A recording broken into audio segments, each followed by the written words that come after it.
And we're going live.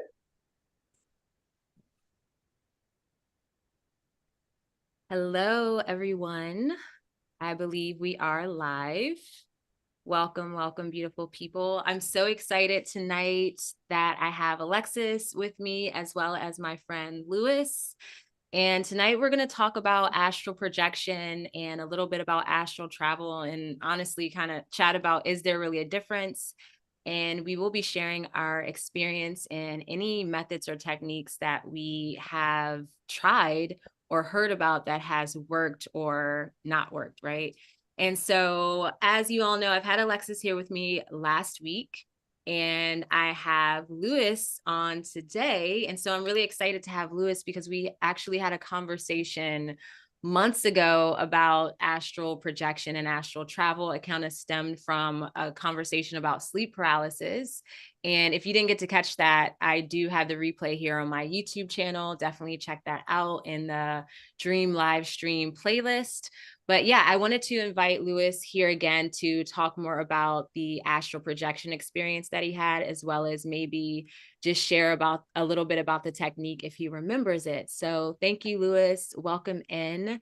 And can you maybe tell us a little bit about your relationship with your dream space and maybe, what your dreams are like now, if you pay attention to them, record them, like where are you at within the nature of the relationship with your dreams? Okay, so my name is Luis, aka Karel Buda. Um, I don't really follow my dreams that much. Actually, I don't dream that much because, well, I was smoking weed for a long time, and weed stop you from having dreams. I don't know why, but it does. I don't write them down or anything. But when I have dreams, they are not. I mean, I have lucid dreams where I know it's a dream. I have had that in the past, but not lately. When I have the dreams, I see the dream, and then it's not that long, and then I wake up. But I kind of remember them pretty vividly, and then throughout the day I just forget about it. Mm-hmm. So you do remember them like initially, and then it kind of Yeah, just slips away. Okay, cool. yeah. Yeah. Awesome. Yeah. So, well, we have you here tonight talking about astral projection. And this is going to be a really interesting chat because I feel that Alexis, Lewis, and I are all in different um like experiences when it comes to dream work, when it comes to maybe astral projection and astral travel. And there are multiple ways in which you can really have these experiences. I know for me personally, where I'm at now, I tend to remember my dreams a lot more like stronger than I have ever before. Honestly, I write my dreams not every day, but I'm at the point where I can discern what dreams are significant enough for me to write, or those ones that I'm like, ooh, I really don't want to forget them. Even though I know I'm not going to forget them, I like want to have them on paper or note it so I don't forget them. But before that, I was in a space where I was so in tune, in a sense, not saying that I'm not that way now, but so connected to my conscious reality. And in a sense, and in that experience, I just recently realized that I was a bit afraid of going deep into my dream space for many reasons. And so I made this agreement, and it's been a time where I've said it out loud, where it's like anything I need to know that would probably come through dreams, allow me to receive that message in my conscious awareness, or in my waking life, so to speak. And so I tend to still have that agreement as well, but I put a lot of focus on my dreams now as far as recording them. Now, when it comes to astral projection and astral travel, and so I think it'll be important for us to define these things. But with astral projection and astral travel, I would say, like specifically with the astral travel part, I was a master at that. Like I feel like I can say it confidently, because I had an ongoing practice doing that before I had my daughter. And so now I don't have the time and space to do that as like I was. But at this point, astral travel is something that I really naturally just fall into, right? And so firstly, I want to ask Alexis, you know, where are you as far as like the astral projection, astral travel in your dream space as well? So in regards to astral projection, I haven't been able to intentionally sit down and do it in my waking like realm. I had a recent experience where I was trying for one of the first times trying to astral project, and I got like the essence of it, but I couldn't get over that like ledge to just drop into it.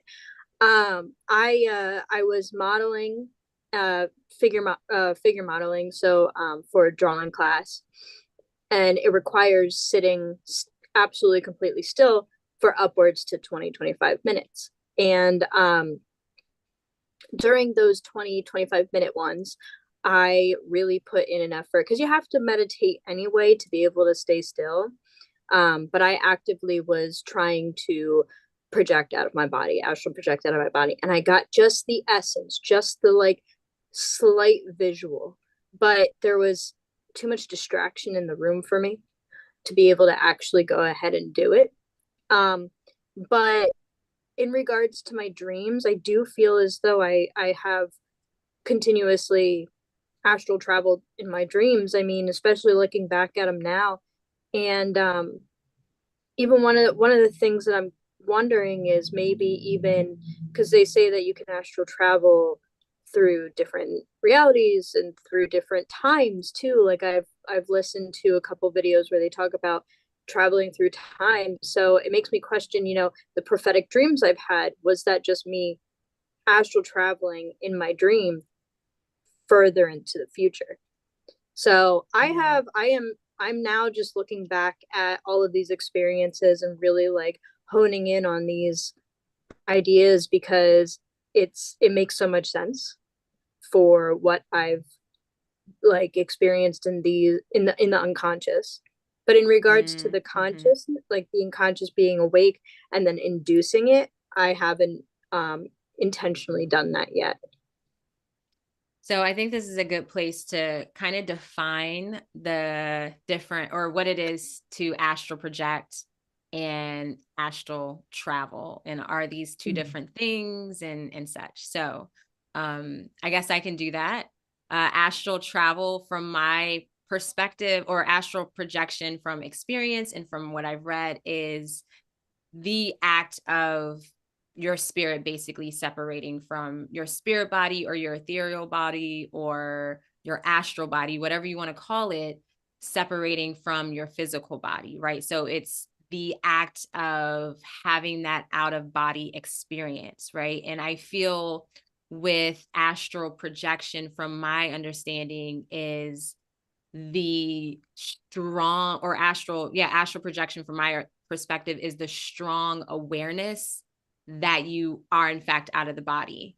Like there's like I feel very like a very strong emphasis on that versus astral travel from my perspective is maybe you're maybe there's no need to have the conscious awareness that you're out of your body per se, but you're in another state of consciousness or you're just out there already somewhere. What do you think, Lewis? How would you define astral projection and astral travel? And if there's a difference, really? Yeah. Well, since you made the question, actually made me think about it because I never thought about it, but I thought it was the same thing.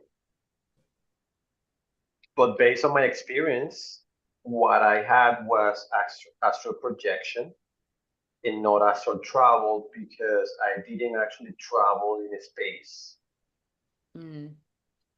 So, so your definition of astral projection will make sense to me based on what I experienced. Yes. So it's like Mm. the awareness of being out of your body.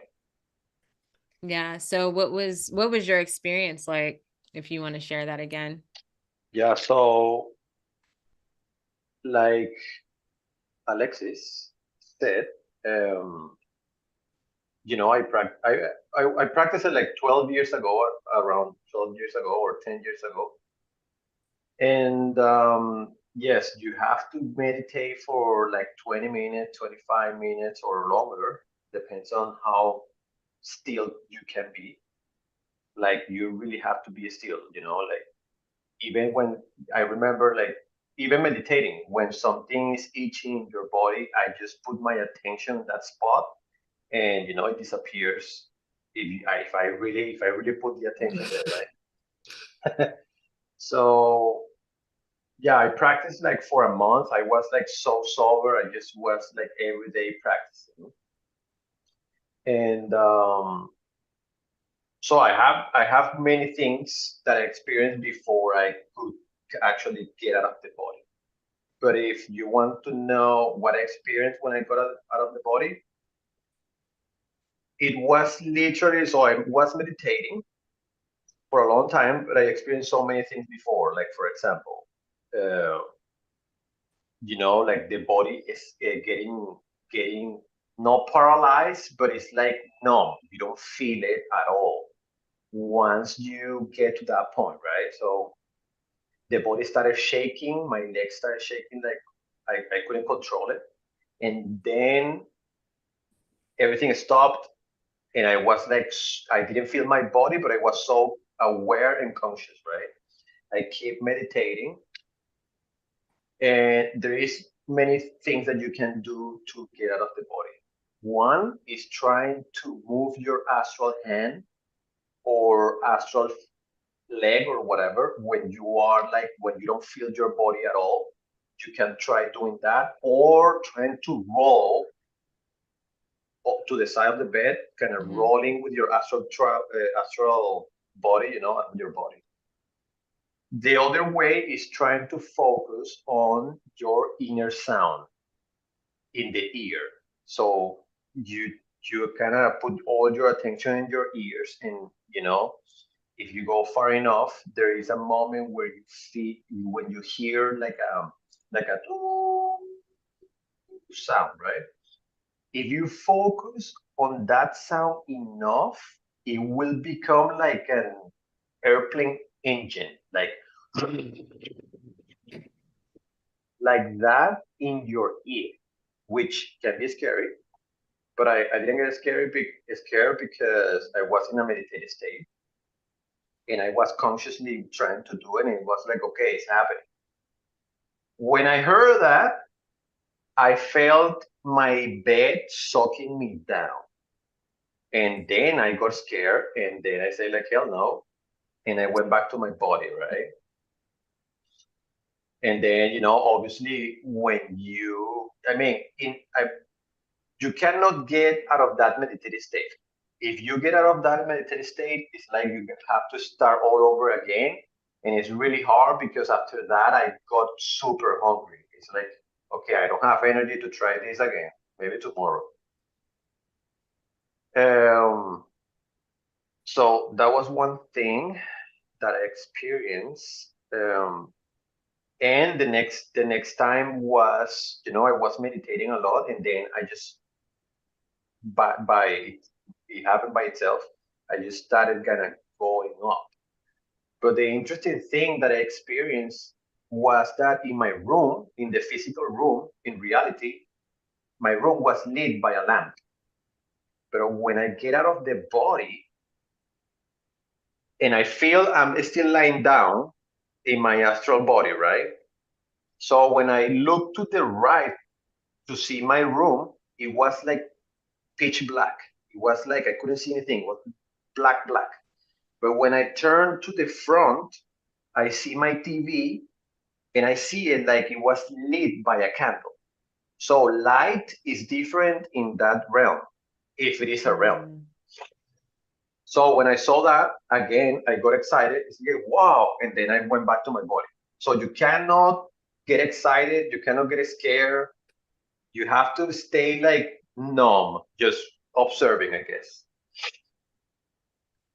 So that was actually the astral projection. that I'm talking about, I didn't travel because apparently you have to then get up or upright and kind of project reality with your attention, and then you start seeing things, right? I didn't do that because when I achieved that, at that time, I had my spiritual guide, rest in peace, and he told me to stop doing it. And he never told me why, and I just stopped. But I shared this with another energetic woman like 2 months ago, and she told me that maybe he told me to stop doing it because probably I didn't have anything in this reality to for me to hold on, you know. So I could have Mm-hmm. actually leave. I don't know. But Mm-hmm. now she said like she feels like obviously I'm more anchored and more rooted to Mm-hmm. this reality. So maybe would be time to try it again. Yeah, and I think, thank you. I love every time. I think this was, yeah, this is only the second time I've heard it, but I watched our video a few times, or at least the clip. And every time you explain it, I get goosebumps. And I just love hearing it because I had a similar experience. And for those of you watching who haven't heard my experience, and I'll keep it pretty short, as far as astral projection, is that I had a similar experience as Lewis, where I essentially, the first time I astral projected, it was unintentional. As I've said many times, I have I've experienced sleep paralysis in the past. It's been a while. But that was how I had the astral projection experience in both cases. The first time it kind of just happened, which led me to look up if there was a connection between sleep paralysis and astral projection. And there absolutely is, just in the sense that it might be easier for you to astral project in a sense. And so the second time I had sleep paralysis, right after that unintentional astral projection, I remembered what I read and I focused. I calmed myself down and I focused and kept saying, I want to astral project. I want to astral project. And it didn't take long. And I heard that sound, like it was like a boo, and I felt that vibration and I felt the hover. And I did float out of my body all the way up to the ceiling, turned around and saw myself laying there and freaked out. And then as soon as I freaked out, I was back in my body, unfortunately, in sleep paralysis for a moment. But yeah, so I totally feel that. And what's really interesting is with anything, we want to have an intention with why it is that we're doing this. And so maybe that's why in the past we haven't fully been successful when it comes to the point in which you are traveling, in a sense, when you're moving about after this projection out of the body. And I like with one of the videos that I've watched as well, referring to regarding astral projection, is that the kind of the if you are doing astral projection slash astral travel as a spiritual practice, one of the ways you can do this, or maybe an intention or a reasoning for doing it, is to connect with different dimensional aspects of yourself, right? So if we consider ourselves to be multidimensional aspects, and there's not necessarily a higher self, but other selves within other realities and realms, and how that could even, how we even process that is just with astral travel. It's a way to integrate those aspects of the self, to merge with other aspects of your consciousness, right? And so I should probably define astral travel. And my understanding of astral travel is, once your spirit's out of the body, then astral traveling is just traveling, or like your spirit body traveling around within different planes of existence, different dimensions. And so personally, when I had the experience of the unintentional astral projection, I had maybe what seemed maybe like 5-10 minutes. I'm sure is really, really short, but I had projected out of the body, and I was floating around my house, but I never made it outside of the house or anything.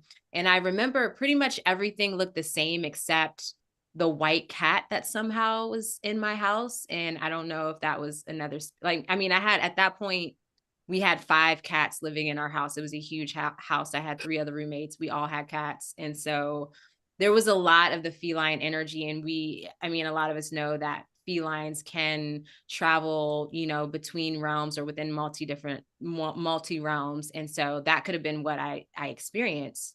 But I really like the notion of us astral traveling to integrate these aspects of ourselves. And so when it comes to astral travel and astral projection, like I said, I have a lot of experience with what I consider astral travel, as I used to do these deep trance meditations where I would lay on the floor. I would have, you know, some headphones in or earbuds. I would, like, this was a whole practice where I would lay in a star formation, and at each point of, like, one at my hand, at each hand and at each foot and at my crown, I would have a crystal, and all of them were quartz crystals except the top was an amethyst. And I would journal, I would write my intention with what I desired.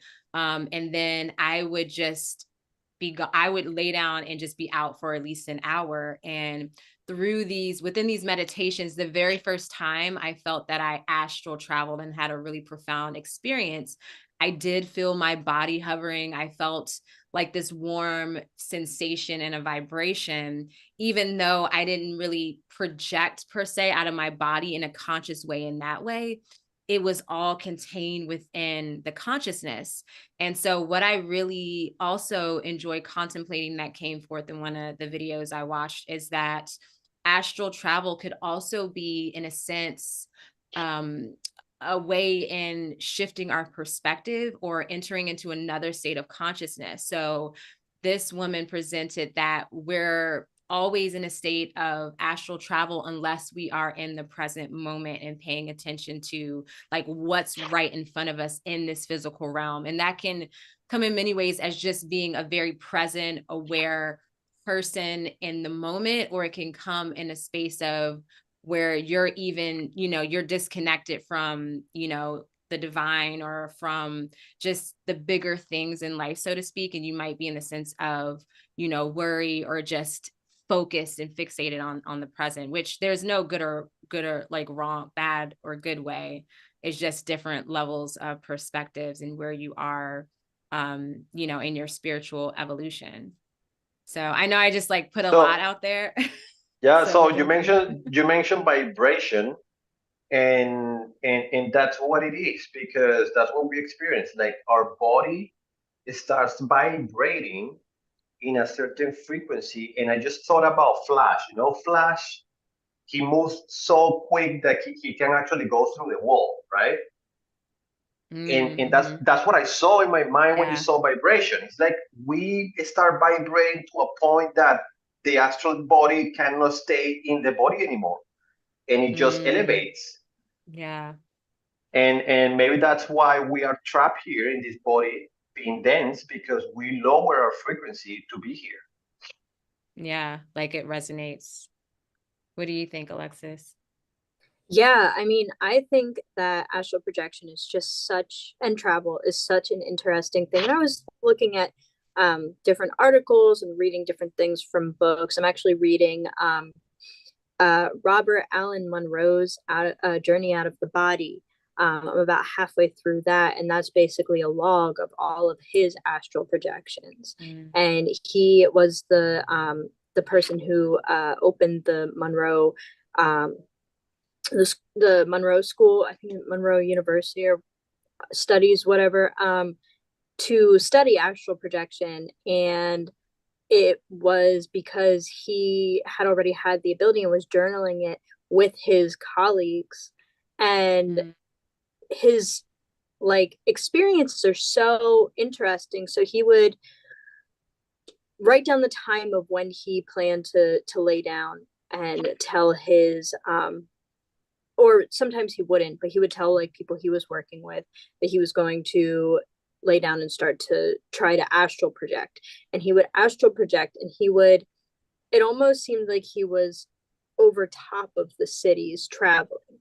So he would travel intentionally to like his friend who's collaborating with his house while he's in this astral projection, and he would recount what he saw of them, what was going on in their house, what different things were happening, and a lot of the times that would be correct to what they were actually doing in the real like realm. And I personally haven't intentionally, like I mentioned before, sat down and tried to meditate into that astral projection.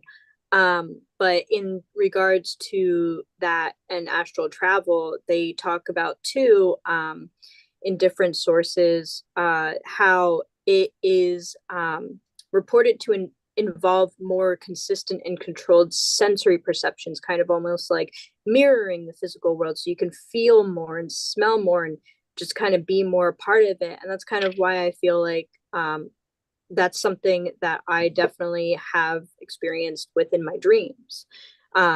It's not intentional. I'm not intentionally doing it, but acknowledging how intense these experiences are and what I feel, and I'm sure you can relate as well, with how intense your dreams are, and it just makes so much sense. And then you kind of have this, well, is it lucid or is it astral travel? And or do they blend together and it's a part of the same experience? And I'm just so interested, and since I'm reflecting on all these experiences I've had personally in my unconscious, it just pushes that interest to do it consciously and really meditate into that, especially feeling like that slight like essence from trying to do it in my modeling class. And I actually, while I was sitting here listening to you guys talk, I had a memory pop up in my head, and I feel as though that actually was an experience now that I'm thinking about it, because I'm new to learning about this type of this type of this type of experience, the astral projection and travel. I'm new to the knowledge of it, so like if it's happened to me before, I didn't necessarily know if it was. But I remember specifically I had taken a bath, and I had the lights dimmed, and I had incense going, and I put on a meditation, and the specific meditation was kind of like becoming one with the earth. And I feel as though my experience with that was I was out of my body. I was down in the earth and back out, and I didn't even think about this as being that kind of experience until we were sitting here talking about it. And yeah, if I can go deeper into that, that would be such an awesome thing to I feel like I have no other synonyms for experience right now. But yeah, like I'm very, very excited to take all this knowledge from what we're talking about now and adhere it to my own life and really start my practice more intentionally and more passionately too. Especially hearing about you guys having that similar type of thing where like the sensations match and you're really feeling that vibration and that energy, that detach. I really am so excited. So two things. I wonder if the guy of the book you're mentioning is actually the guy I found that was like what, back in 2012 or something. And there was I can't remember the guy's name, but it was a guy that he actually experimented with a bunch of people, teaching them the steps, which were the steps I downloaded to follow. And apparently everyone who tried it achieved the astral projection. Okay? And the other thing you mentioned is the sensations, because after I go up and come back, Actually, I think that was around 5 a.m. in the morning. So when I go back to my body, I come back with a sense of compassion that Mm-hmm. I never felt before, and I haven't again, to the point that my mom, got up to go to work, and I felt so much compassion, like, why my mom has to work. I wouldn't like to for her to do that, and I was like you know, uh, like a crying emotion, but and then obviously that faded away like 2 hours later. But that's interesting to mention, I think, that you actually, when you get out of the body, either you connect with who you really are, and all these emotions are enhanced in a way, or what. I think that's the best explanation I can come up with. You know. Yeah, it's interesting. I'm really enjoying just this connection of the travel, the astral travel. There's so many ways, as we were explaining, that we can travel, and there's the strong awareness is what I'm getting from the actual act of projecting out of the body, like being a witness to that process. And within that process, there's that strong level of awareness. And at the same time, you can have astral travel in which it's all like in your consciousness, if that makes sense. So it's like, I don't know if it's you just somehow bypass the projection part, and it's all about perspective. So when I had on both of those accounts that I would consider the typical astral projection, I felt and saw my body come out of or felt it come out of the body. And then immediately my perspective changed to a virtual reality type perspective of like the first vision, the first perspective type vision.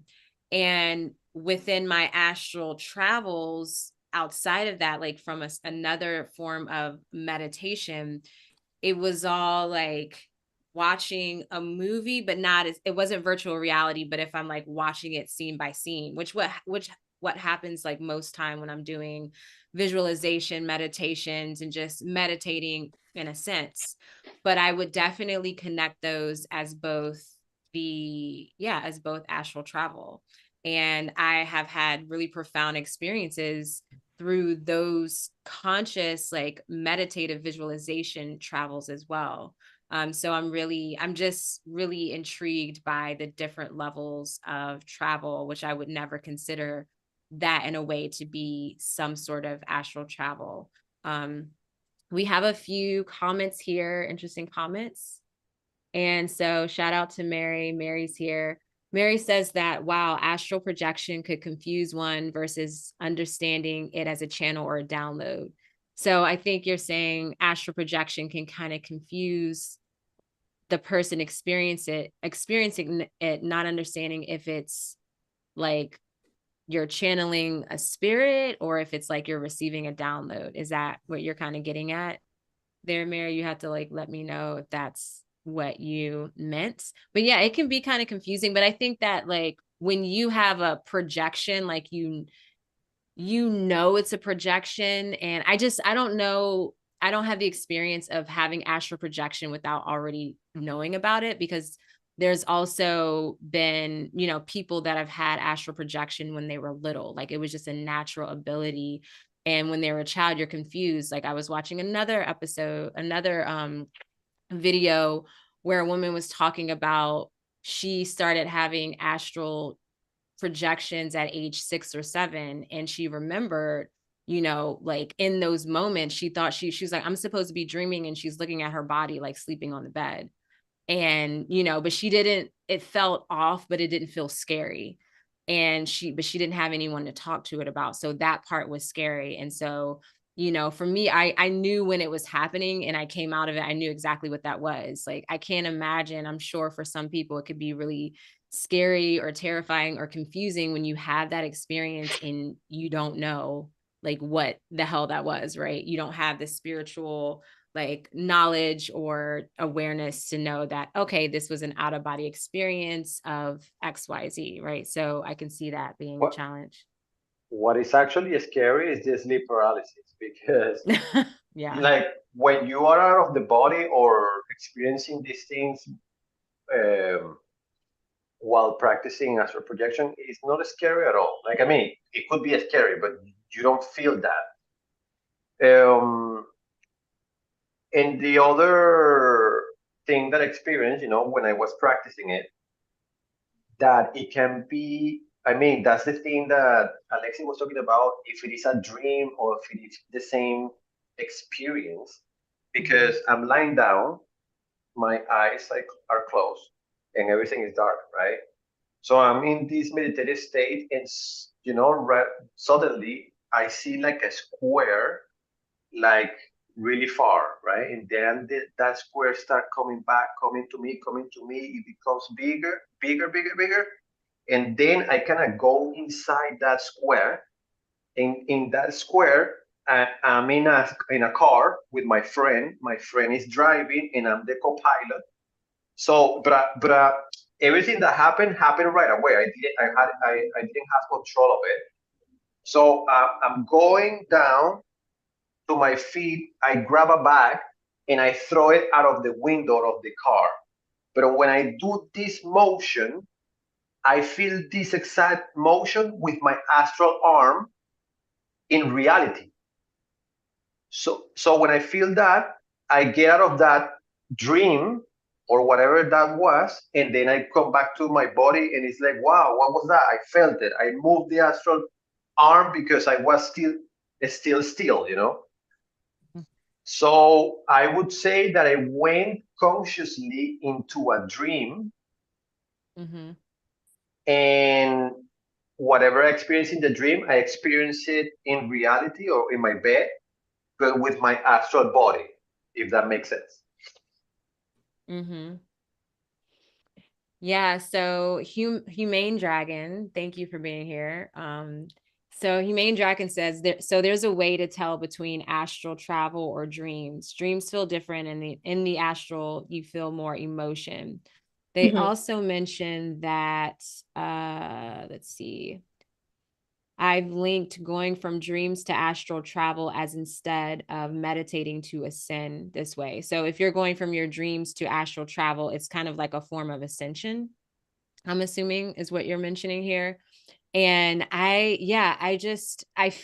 kind of feel that in a way, like there's levels of awareness. And if you have your dreams, which your dreams are, you're having your dreams, you're in it, whether you remember it or not, that's a thing.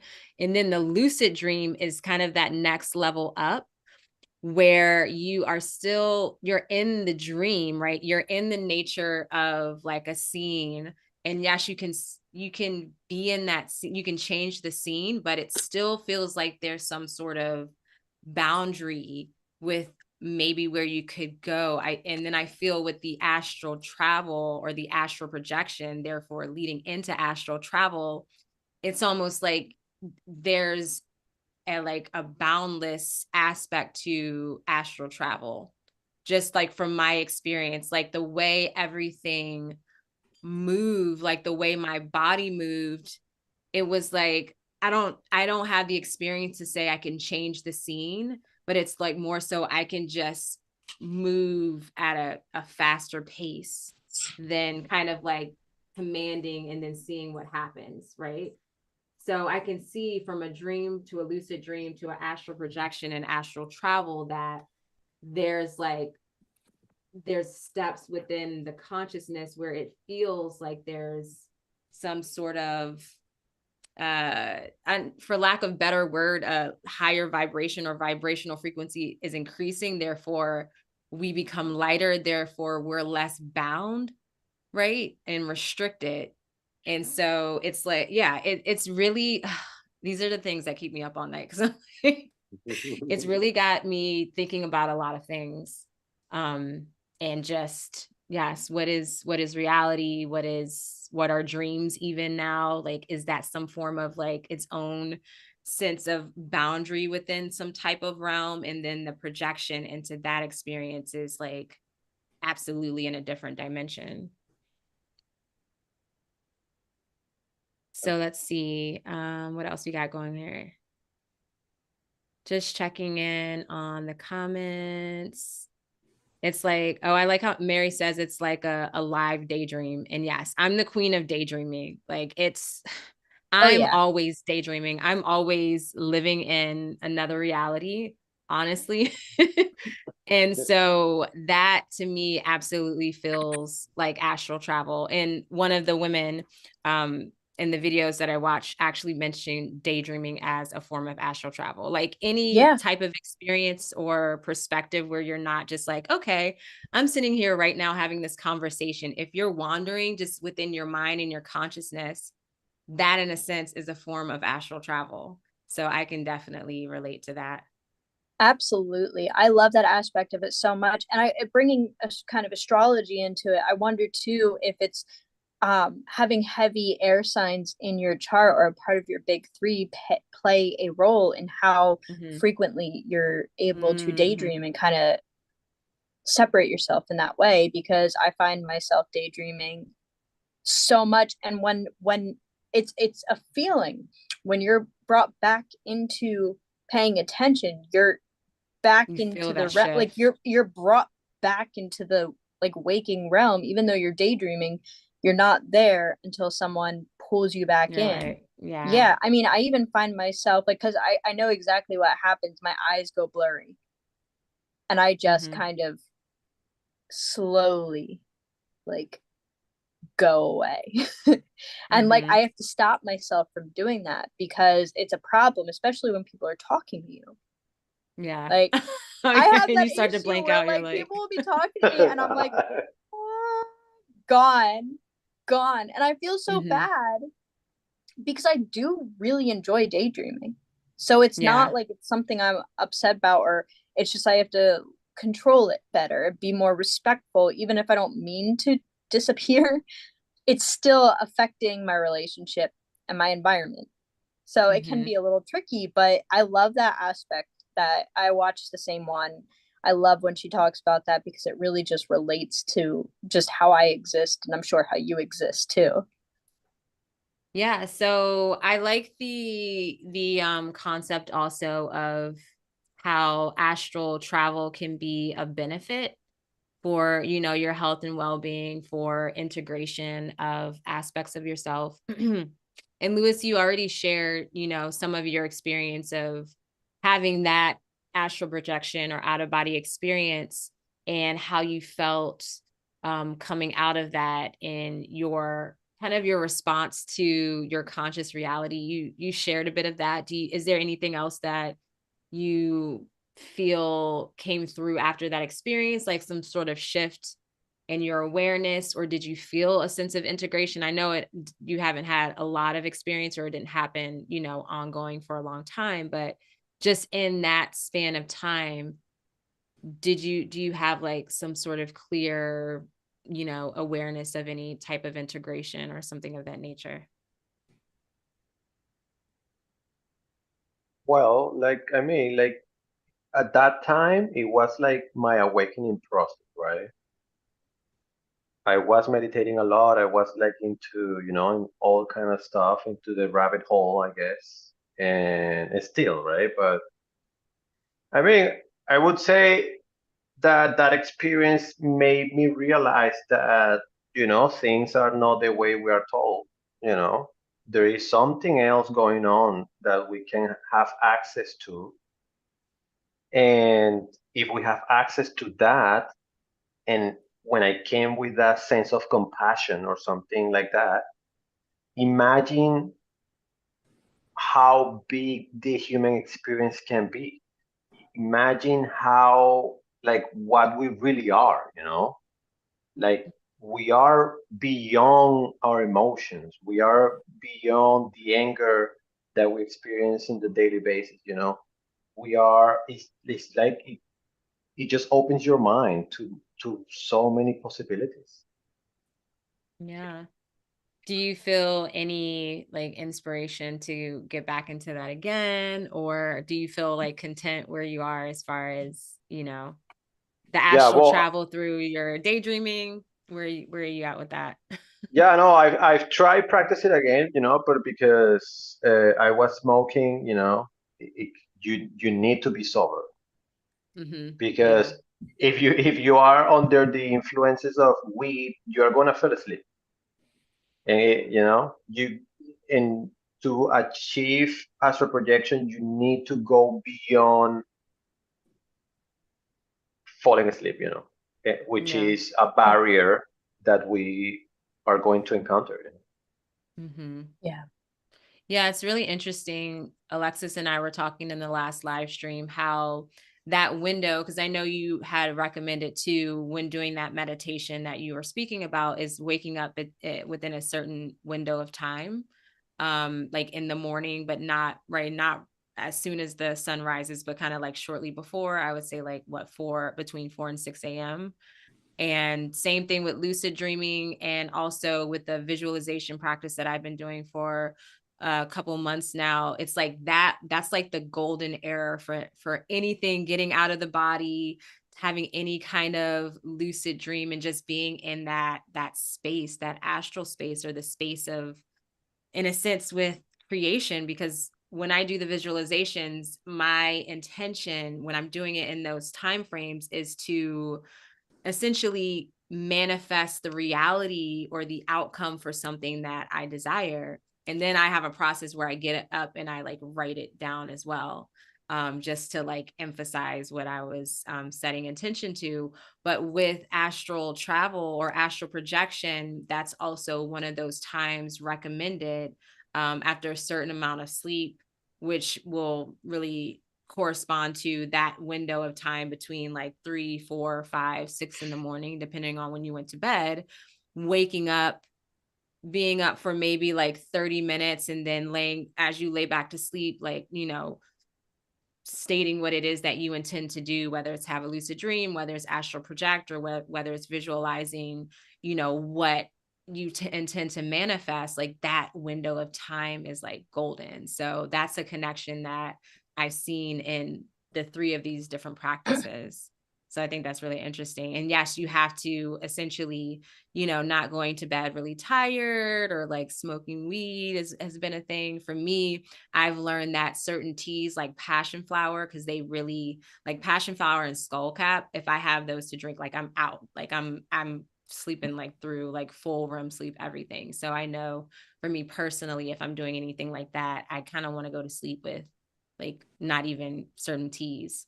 So Alexis, what about you? Do you feel inspired to try this, or are you Oh, like good with your, absolutely. and also I has mean, this like, and has it benefited you, like what you've realized has been a form of astral travel? Like have you seen like an integration aspect of that, or a benefit? absolutely, absolutely. I mean, thinking back about the chat we had about spirit guides, and thinking about these experiences with my spirit guides that I've had in my dreams, and that being outside of the dream, but actually like in a different realm, or in a different dimension, in a different like spiritual world. And the more that I think about it, the more it makes sense, because I really do like my lucid dreams. Like I lucid dream almost every night. And but there are a lot of dreams that are more sensory based than others, which really makes me feel as though it's more so an astral travel than a lucid dream, or even Mm-hmm. both. Like I know the one that I had talked to you about, that I felt was an astral, like maybe not an astral, I don't know if it was astral projection or astral travel, but there was a point in that experience where I fell back into dreaming. I knew I was lucid dreaming. Like there was a difference in the way that things felt and the way things were. Like it was more interactive, it was more sensory based, and more emotional. I think that's something that Lewis mentioned as well. There's more of this emotional sensory that comes with it.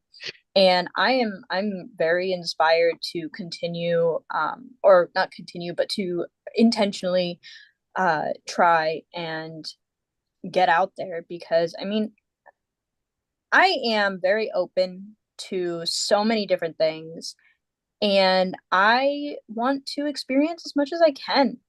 If this is something that's going to benefit me and help me in ways that I never thought I could otherwise, I would love to include that in my routine, whether it's daily, weekly, monthly, or even just a yearly thing where it happens once a year. If it's going to benefit me and help me move to a higher, like just help me move to a higher level for myself in my journey, I want to experience that. I really, I've come to be so open to more than I expected. And like in the past, I mean. And in regards to so here's where I kind of have a different experience with it, but when I drink or I smoke, it has no effect on my ability to um dream or astral travel or anything like that. Um in some aspects it has pushed for a more intense experience. So I don't really know what that means or why. Um, but Do, I haven't seen, and I do know people who they started smoking more and their dreams went away. But, I've been smoking since I was like 14, 15 years old, and I have not had any kind of change in that. So I'm not sure how. Maybe there's something wrong with me. No. Were you gonna say something, Lewis? Were you gonna comment on that? yeah, well, I would just she answered before I asked, which was like, have you been smoking for a long time? Because I think Oh, okay. that's the key, you know. If you Yeah. smoke for a long time, but you have every day, right? Yeah, a lot. Pretty Like much. it's if it's not every day, it's every other day. I've had taken some breaks in between, but like it's now been half of my life. Mm-hmm. Yeah. Yeah, and Yeah. it's not for, I've heard of other people too that have like they can smoke and not have any effects on their dreams. And I think that's why, with some people, it's like everyone's unique, right? Like for me, I know they say mugwort is good for dreaming and sleeping. For me, I mean, actually, I guess you could argue that it's good for lucid dreaming because I don't sleep restfully if I drink mugwort tea. Like I can smoke it, but if I drink it, I'm kind of like, I have crazy dreams that tend to be kind of lucid, but I feel that it's like dialed up where I almost don't, I have control, but I don't. Yeah. And so I think everyone's experience is pretty unique. Oh, But was absolutely. there anything, I don't want to like interrupt whatever else you had to share on that. If there was No. more there. I mean, Yes. I agree with you. Like everybody's experience is completely different. Like Yeah. even if we're, even if we have a similar experience, it's still like not the same because you're two different people with two completely Yeah. different ways of seeing and feeling and being in the world. So I love that uniqueness about all of Or, this as well. or even if we experience the same thing, maybe we understand it differently, right? Yeah. Yeah. Yeah, that's How true. much Yeah. our Yeah. our perspectives are different, what we've experienced. So I feel like there's got to be another synonym I can use for this, but it's the only thing that's coming to mind. I feel like if you take all the time It's person straightforward, it's experience, you could have direct. a whole episode by itself. But Right? it's like what you experienced, before life, when you're born, who you were around, where you're living, what you're exposed to. Like your perspectives are different and your experiences are different. So Mhm. even if you're having a say, yeah, exactly, it's gonna be different. It's so interesting. It makes it even more interesting knowing that. Yeah. I like that Mary says it's the state of the body's chemistry can have an effect too. Which makes sense because everyone's mind is different. So your consciousness or the chemistry within your mind Yeah. has an effect on, how certain things have an effect on you. Like some people's nightmares are silly to other people, everything's relative and unique. Yeah. And I like even what Humane Dragon mentioned that they can drink caffeine and go right to bed, like an Yeah, me energy too. drink. And it's funny because I used to be like that. I don't know if it's like me getting older, but literally yesterday, and I don't know if this is me creating my own reality, because like that is very powerful for me, especially right now with what I've been doing. And so yesterday it was 5 or 6 o'clock. I know I had an online ceremony to do, and I was like, I shouldn't drink coffee right now, but I really want to drink coffee right now. It's fine. Like, I'll be fine. Coffee doesn't really affect me that way. But then last night I'm laying in bed and I'm just like, so I cannot, like, as soon as I drop into like that very peaceful state, like something like jolts me out of sleep. And it took me forever to like relax. And then of course it was in my head. So it was a whole thing. So I think that's really funny that Humane Dragon pointed that out. But yeah, for me, honestly, with that said too, I am very inspired to try astral projection, but at the same time, I feel for me now is not the time. Like I have to kind of slowly work myself back into the deep trance meditation Yeah. because I don't know, after being a mom, it's just been hard to, I feel like I have to be in control. I have to have control of my reality in a way. And so when I've tried to, and my daughter's 4, so I'm somewhat of a new mom. It's my only child. And when I tried to even get back into the deep trance meditation, like I could do it, but it was hard to, like I couldn't fully lose myself. And so I am also very intimidated by what I would see in the space, like leaving the body, as like I'm very sensitive already. And there's a lot of activity in my home, Yeah. whether it's good or heavy, whatever. And so, yeah, I think it's like I need a bit more grounding and just I need to kind of get right in the head in that way before I really dive into doing this practice again. But you know, if it happens unintentionally, I'm not even going to speak anything in existence. So, anyways, this is so fun. Well, Let me just check into, well, in terms of benefits, I'm trying to think something negative about it, yeah. and I can't because Right. I mean, Yeah. in my experience, I mean, it actually pushed me forward to in my spiritual practice or my spiritual path, right? So Mm-hmm. I don't, so yeah, I don't think there is anything wrong with it. Yeah. Yeah. Because I'm living in a building now, I thought the same thing. It's like, okay, what if I get out of the body and start seeing things from everyone in this building, you know? Yeah. So probably that's stopping me too, you know, from trying to. Yeah. Yeah. And, you know, I didn't share the benefits of my previous experiences. And I would say, for me personally, it was such strong validation for my spiritual everything. Because this happened probably, I think it was in like 2016, 2017.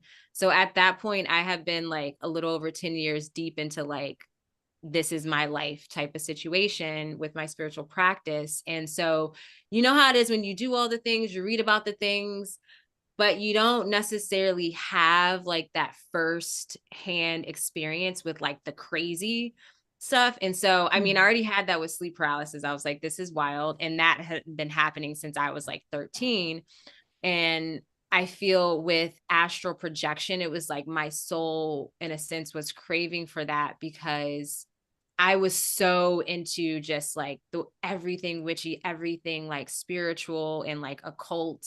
Like I felt that, but I didn't have like anything like tangible in that type of experience. And so I think it definitely validated that yes, this is true. Like any little bit of doubt I had about that was definitely dissolved, as well as it actually helped me feel a bit safer with sleep paralysis. And I've had it a few times after that, but not like the crazy response that I would have before. And so I feel like that, yeah, it helped me to feel safe. And I also felt a stronger connection to ancient Egypt because of what I read in that time period of having the astral projection, that it's just speculated in a theory, right? That people that have sleep paralysis and have some sort of connection to the ancient Egyptian culture or practices, or those type of spiritual lifetimes, if that even spiritual lifetime, to those past lifetimes. And that just opened up a whole new aspect within my consciousness of like, what the fuck were the ancient Egyptians tapped into? What were they doing? Just like the way the whole burial situation was set up, and those are just the things I love. And so that experience of having the astral travel and astral, like, out of the body experiences were so profound in that way, for me, and like a great benefit for just like the continuing inspiration to move forward with what I'm doing. And like, you can't make this shit up. You really cannot make it up. Yeah. And so that's kind of where I'm at with it myself, but I'm going to take it slow. And I'm going to start with the trance meditations again, as like now I'm into the heavy daydreaming visualizations all day long. So I feel pretty confident and comfortable with that. But yeah, let me see if there's any more questions or comments. Thank you for being here, Alexis and Lewis. Thank you to Jim and Humane Dragon. You have to let me know your name so I can call you directly by name if you desire. Mary, thank you for being here, and all the other viewers that are watching now or in the future. Thank you. Let me just scroll through here to Thank you for see. having me. Yeah, absolutely. Same here. So, oh yeah, there was a book recommendation called, let's scroll back up here, it was for lucid dream or astral projection. It's called Multi-Dimensional Man. I'm not sure. Ooh. They didn't write the author, but I will note that. He journals his adventures in the astral. The author also meets dreamers who were hazy and would fade in and out when they went back to their dream. Ooh, that's interesting. That sounds Multi-dimensional crazy. man. Yeah. Like, see, it's like, I feel like this is probably what I'm going to be doing once my daughter's like a teenager or whatever, doesn't care about what I'm doing, doesn't really need me. It's that point of, Yes. in their age where they're just like, go away. I think that I can, because I have Mars and Venus and Pisces, I can absolutely like lose myself in like fantasy and all of that. So thank you for that book recommendation. And I think that is it. Yeah. Okay.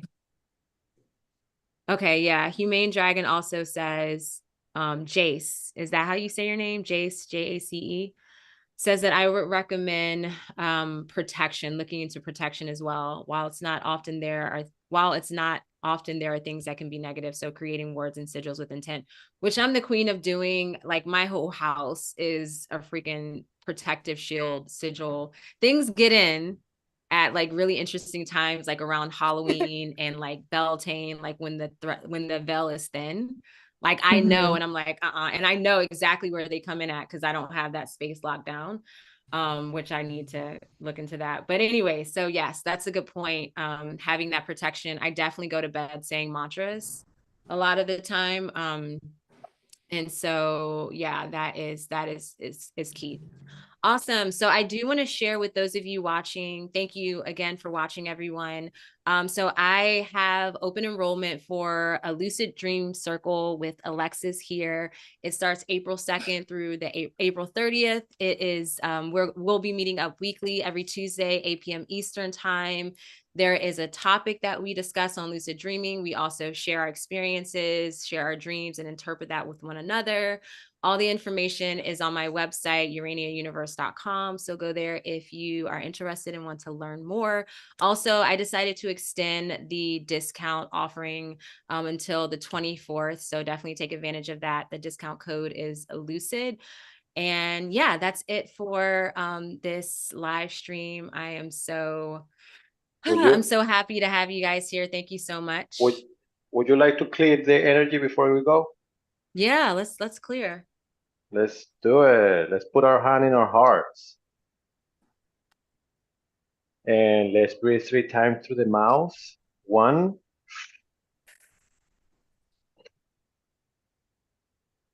2,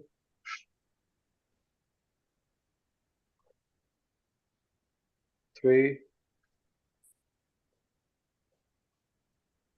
Through the nose, out the mouth. 1, 2,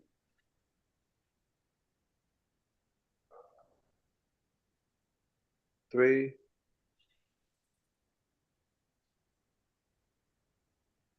I love myself. I love myself. I love myself. I forgive myself. I forgive myself. And I let go of anything that doesn't serve me. And I let go of anything that does not serve me. 3 times to the mouth again. 1, 2, and 3.